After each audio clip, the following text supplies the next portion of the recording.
Sa aklat ng Isaiah chapter 55 verse 8 hanggang 9, ang sabi ni Yahweh, ang aking kaisipan, hindi ninyo kaisipan. Ang inyong kaparaanan ay hindi ko kaparaanan. Kung paano ang langit ay mas mataas kaysa lupa, ang aking kaparaanan ay higit kaysa inyong kaparaanan. At ang aking kaisipan ay hindi maabot ng inyong kaisipan. Alam natin walang papantay sa Diyos, walang hihigit, walang tutulad sa Panginoon. Sino man na walang makakadaig, amen, sa kabutihan, sa pagmamahal, amen, no, sa ginawa ni Diyos sa ating buhay. Amen? Sabi nga ng Lord, di ba? Sa aklat ng Isaiah, ang aking kaparaanan ay higit kaysa inyong kaparaanan, at ang aking kaisipan ay hindi maabot ng inyong kaisipan. Praise the Lord. Naalala nyo ba yung tungkol kay David at Goliath? Sino mag-aakala dito? Isang mahusay na mandirigma, matapang, no, 9-footer ang taas, ay natalo ng isang bata. Ng isang bata lang. Ang gamit, tirador lang at isang bato. Nung napatay ni David si Goliath, gamit ang tirador at isang bato. Si Goliath na isang matapang at mahusay na matluwa nung panahon ni Haring Saul. Nung pangapanahon yun, takot yung mga Israelita. At maging yung hari na si Saul, takot kay Goliath, no? Maliban si David, no, na lumaban. Matapang na lumaban kay Goliath. Meron yung mga panahon yun, tumba kadapa si Goliath. Nang tumama sa noo ang bato, tumawag ito. Dahil dito nagkaroon ng pagkakataon si David na pumura ng ulo si Goliath. Amen? Imposible nga ito. Pero sabi nga ng ating Panginoon, sabi niya na ang aking kaisipan ay hindi ninyo kaisipan. Sinabi na noon. At ang aking kaparaan na higit sa inyong kaparaanan. Amen? No? Amen. Wala talagang imposible sa Diyos. Sino mag-aakala dito? Naalala niyo ba yung tungkol kay Samson at Goliath? Ay, Samson at Delilah. Samson at Delilah. Sino di mag-aakala dito? 1,000 Pilisteo na patay ni Samson. Di ba? No, 1,000.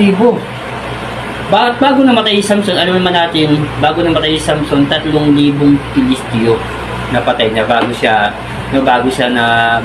namatay. At partida pa ito, bulag pa Samson ng mga panahon yun. Amen? Imposible nga ito. Amen, no? Imposible nga ito. Imposible nga. Lalo pa man, amen, na imposible nga ito, alam naman natin, no, sa Diyos, no, posible ang lahat. Amen? Posible ang lahat ng bagay. Sapagkat sabi nga ng Panginoon, ang aking kaisipan ay hindi nyo kaisipan. Ang inyong kaparaan ay hindi ko kaparaanan. Kasi kung sa ating isip lang, imposible talaga ito. At kung sa ating pamamaraan, lalo na, no? Imposible talaga. Pero kung tayo susunod sa Lord, tulad ni David, no? At tulad ni Samson, no? Kung tayo susunod, no, sa Diyos, no, posible ang lahat ng bagay. Amen?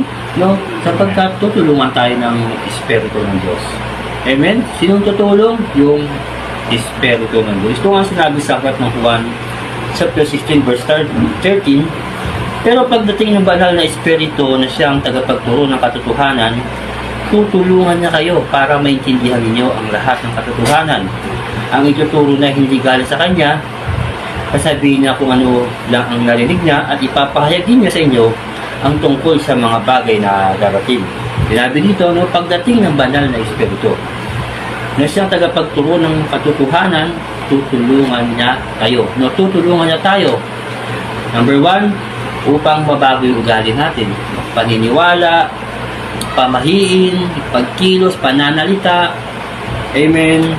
Babaguhin ng Diyos yung ating pamumuhay, gawain, no?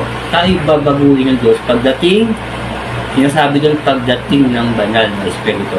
No, sino man ay pinanahan ng banal na Espiritu, babaguhin talaga ng Panginoon.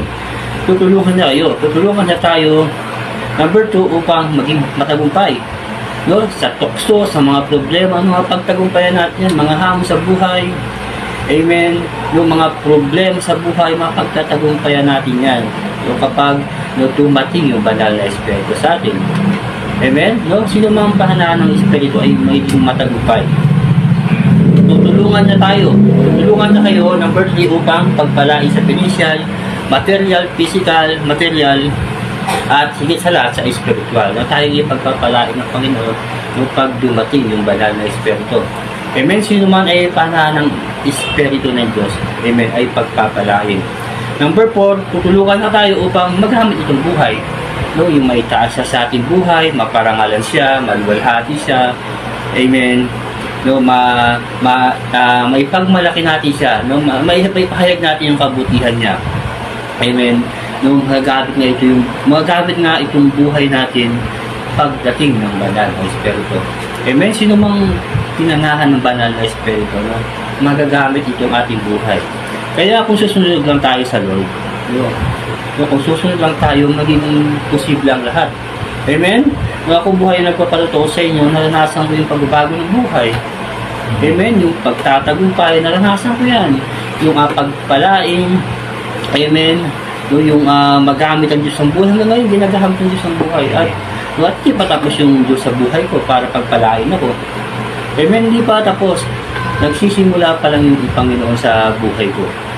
Amen? No, mga plano ng Diyos, ang araw mga plano ng Diyos ay maranasan. Kaya ako, tuloy-tuloy lang ako eh. Amen? Sunod lang ako sa Panginoon, sa paglilingkod. No? Pinatili ko yung salita ng Diyos sa buhay ko. Amen? Isang araw, kapatid. Amen? Amen? Isang araw, no? Isang araw, no? Banal na Espiritu sa inyo. No? Kung magsusunod lang tayo sa Panginoon. No, huwag tayong susuko. No, huwag tayong aayaw. Huwag tayong bibitaw. Amen. Sunod lang sa Panginoon at maranasan natin yung presensya ng Panginoon para pagpalain kayo, maging matagumpay. Amen. Mabago ang buhay. No? Maging ganap yung ating pananampalataya sa Panginoon. Amen. Ay kasabihan nga tayo, papunta ka pa lang, pabalik na ako. Ibig sabihin, legit na ito. No? Tiyak na ito. Ibig sabihin, ganap na ito. Amen? Dahil gaya din kasi yung ginawa ng mga taong nauna sa atin. Amen? Amen. Sumunod sila sa Panginoon. Bakit? Dahil sa kanilang pananampalataya. Ito yung sinasabi sa Aklatang Hebreo, chapter 11, verse 1, ang pananampalataya ay katiyakan na matatanggap natin ang mga bagay na inaasahan natin. At ito ay ang pagiging sigurado sa mga bagay na hindi natin nakikita. Kaya naman kinalugyan ng Diyos yung mga tao nung una dahil sa kanilang pananampalataya. No, dahil sa kanilang dakilang pananampalataya. No, kinalugyan ng Diyos yung mga tao nung una. Sapagkat no, yung mga tao nung una, no, may mga taong hindi nila natanggap yung pangako ng Diyos. Namatay na lang sila sa pananampalataya. Di ba nga? Yung iba, ipinako sa krus. Yung iba, binato dahil sa kanilang pananampalataya. Yung iba, niligari. Yung namatay na lang sa kanilang pananampalataya. At iba't ibang paraan namatay sila sa pananampalataya. Hindi nila natanggap yung pinangako ng Panginoon. Meron din naman, natanggap nila yung pinangako ng Panginoon. Pinagpala ang buhay, pinasagana, no? Pinagtagumpayan ng Diyos sa digmaan, napagtagumpayan ng tukso. Amen. Niligtas ng Panginoon sa apoy, sa leon, di ba? Natanggap na yung pinangako ni Diyos na nakarating sila sa lupang pangako. Amen. Pero ganun pa man, amen, pares lang silang sumunod. Amen.